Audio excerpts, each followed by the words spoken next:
Welcome to competitive cracker. ഇന്ന് ഞാനിവിടെ വന്നിരിക്കുന്നത് HSA ഫിസിക്കൽ സയൻസുമായി ബന്ധപ്പെട്ടുള്ള കുറച്ച് ക്വസ്റ്റ്യൻസുമായിട്ടാണ്. HSA ലാസ്റ്റ് നടന്ന ഫിസിക്കൽ സയൻസ് HSA എക്സാമിൽ വന്നിട്ടുള്ള atomic models and chemical bonding എന്ന പോർഷനിൽ നിന്നുള്ള ക്വസ്റ്റ്യൻസ് ആണ്. HSA പഠിക്കുന്ന സമയത്ത് നമുക്ക് ഉള്ളൊരു ടെൻഷൻ അതാണ് അല്ലേ, മലയാളത്തിലാണല്ലോ ക്വസ്റ്റ്യൻ എന്നുള്ളത്. അത് വലിയ സംഭവമൊന്നും അല്ല, നമ്മൾ ക്വസ്റ്റ്യൻസ് ജസ്റ്റ് മലയാളത്തിലൊന്ന് ചെയ്ത് പരിശീലിക്കുക എന്നതേ ഉള്ളൂ. അപ്പോൾ നമുക്ക് ക്വസ്റ്റ്യൻസ് നോക്കാം. ഫസ്റ്റ് ക്വസ്റ്റ്യൻ, താഴെ പറയുന്നവയിൽ ഏത് സംയുക്തത്തിനാണ് ഇൻട്രാമോളിക്കുലാർ ഹൈഡ്രജൻ ബോണ്ടിങ് സാധ്യമാവുന്നത്? ഇൻട്രാമോളിക്കുലാർ ഹൈഡ്രജൻ ബോണ്ടിങ് ഏതിലാണെന്ന്? Ortho nitrophenol, para nitrophenol, meta nitrophenol, para bromophenol. അപ്പോൾ ഹൈഡ്രജൻ ബോണ്ടിങ് വരുന്നത് ആർക്കിടയിലാണ്? ഹൈഡ്രജനും ഒരു ഇലക്ട്രോ നെഗറ്റീവ് ആയിട്ടുള്ള എലമെന്റിനും ഇടയിലാണ് അല്ലെ, നൈട്രജൻ, ഓക്സിജൻ, ഫ്ലൂറിൻ തുടങ്ങിയ. പാരാനൈട്രോഫീനോളിന്റെ സ്ട്രക്ചർ എങ്ങനെ വരും നോക്കിക്കേ.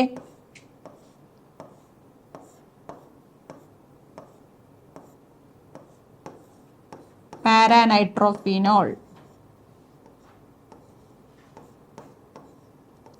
അപ്പൊ ഇതില് വരുന്ന ഓക്സിജനും നൈട്രോ ഗ്രൂപ്പിൽ വരുന്ന ഓക്സിജനും ഹൈഡ്രജനും തമ്മിൽ എന്ത് വരും? കണ്ടോ, ബോണ്ടിങ് വരും. അങ്ങനെയാണ് പാരാനൈട്രോഫീനോളിനകത്തെ ഹൈഡ്രജൻ ബോണ്ടിങ് വരുന്നത്, പാരാനൈട്രോഫീനോൾ. അപ്പോൾ ഇതില് ഇൻട്രാമോളിക്കുലാർ ഹൈഡ്രജൻ ബോണ്ടിങ് ആണ്, കാരണം വിതിൻ ദ സെയിം മോളിക്യൂൾ ആയതുകൊണ്ട്. ദെൻ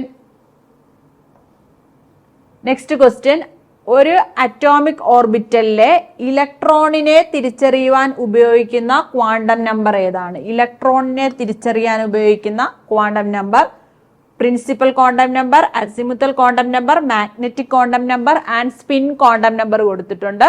അതില് ഇലക്ട്രോണിനെ തിരിച്ചറിയാനായിട്ട് ഇപ്പൊ നമ്മൾ ഒരു 1s എന്ന് പറയുന്ന ഒരു ഓർബിറ്റൽ ആണെങ്കിൽ അതിൽ 2 ഇലക്ട്രോൺസ് ഉണ്ടെങ്കിൽ ഒരെണ്ണം ക്ലോക്ക് വൈസ് ആൻഡ് ഒരെണ്ണം ആന്റി ക്ലോക്ക് വൈസ് എന്ന് പറയും അല്ലെ.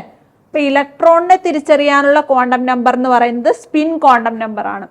പ്രിൻസിപ്പൽ ക്വാണ്ടം നമ്പർ അറിഞ്ഞിരുന്നാൽ നമുക്ക് എന്തിനെ കുറിച്ച് പറയാൻ കഴിയും? ഇപ്പോ 4s എന്ന് പറയുമ്പോൾ ഇതില് n = 4. അപ്പോൾ പ്രിൻസിപ്പൽ ക്വാണ്ടം നമ്പർ അറിഞ്ഞിരുന്നാൽ നമുക്ക് ഏത് ഷെല്ലിലാണെന്ന് പറയാൻ കഴിയും. എന്ന് പറഞ്ഞാൽ ഡിസ്റ്റൻസ് ഫ്രം ദ ന്യൂക്ലിയസ് അല്ലെങ്കിൽ എനർജി കുറിച്ചാണ് നമുക്ക് പറയാൻ കഴിയുന്നത്. ഇനി നമുക്ക് അസിമുത്തൽ ക്വാണ്ടം നമ്പർ എന്ന് പറഞ്ഞു കഴിഞ്ഞാൽ ഏത് ഓർബിറ്റൽ ആണ് എന്ന് പറയാൻ കഴിയുന്നതാണ് അസിമുത്തൽ ക്വാണ്ടം നമ്പർ എന്ന് പറയുന്നത്. ആൻഡ് നമുക്ക് മാഗ്നറ്റിക് ക്വാണ്ടം നമ്പർ എന്ന് പറഞ്ഞു കഴിഞ്ഞാൽ അതിന്റെ ഓറിയന്റേഷനെ കുറിച്ച് അല്ലെ, ഷേപ്പ് ഓഫ് ദ ഓർബിറ്റലിനെ കുറിച്ച് നമ്മൾ ഏത് വഴി പറയാൻ കഴിയും?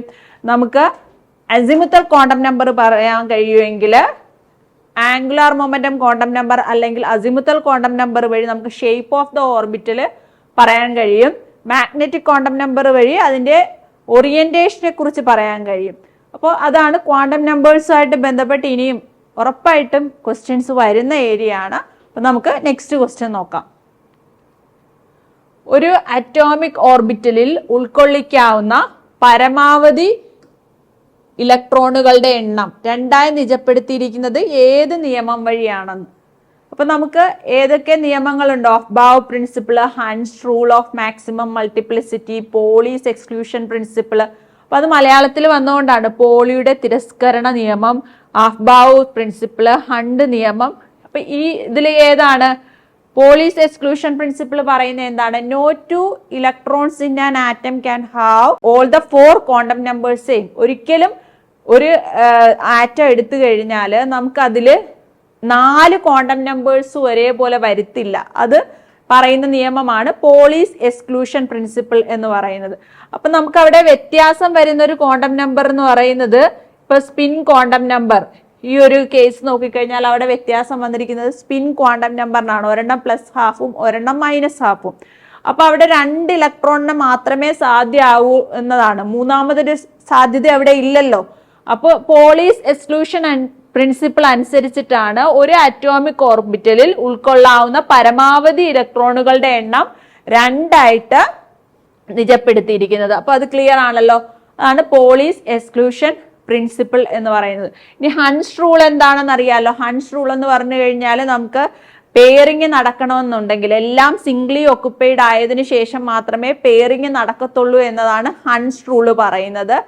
ആൻഡ് പിന്നെ എന്താണ് ഓഫ് ബാവ് പ്രിൻസിപ്പിൾ എന്ന് പറയുന്നത് N+L റൂൾ അനുസരിച്ച് ഇൻക്രീസിങ് N+L വാല്യൂ അനുസരിച്ചിട്ടാണ് എനർജി ലെവൽ കുറഞ്ഞതിൽ നിന്നും കൂടിയതിലേക്ക് ഇലക്ട്രോൺ ഫില്ലിങ് വരുന്നത്. അപ്പൊ അതാണ് ആ ഒരു പ്രിൻസിപ്പിൾ പറയുന്നത്. നെക്സ്റ്റ് ക്വസ്റ്റ്യൻ നോക്കാം.